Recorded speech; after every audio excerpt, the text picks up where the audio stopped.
వాళ్ళ వయసులో ఈ వయసులో కూడా కష్టపడి 5 సంవత్సరాలు కష్టపడి మీరు అడిగిన కార్యక్రమాలు చేసి అందరికాలు రుణం తీసుకుంటామని చెప్పి మేము అందజేస్తున్నాను.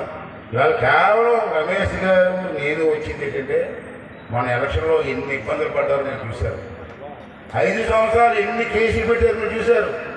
నా మీదే కాదు, నాకు సపోర్ట్ చేసిన నాయకులందరి మీద కేసులు పెట్టారు, దౌర్జన్యం చేశారు. ఇంటికి వచ్చి గోడ దూకి మెడల మీద చేసి పోలీసు పెట్టించారు. నాకు చూద్దాం దేవుడి దగ్గర వాళ్ళు ఏం చేస్తూ చూడండి.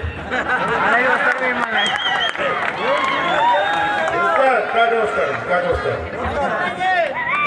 ఏదేమైనా కక్ష సాధింపు కాదు మనకు కావాల్సింది. ఆడేదో కొట్టేది మన కొట్టడం కాదు.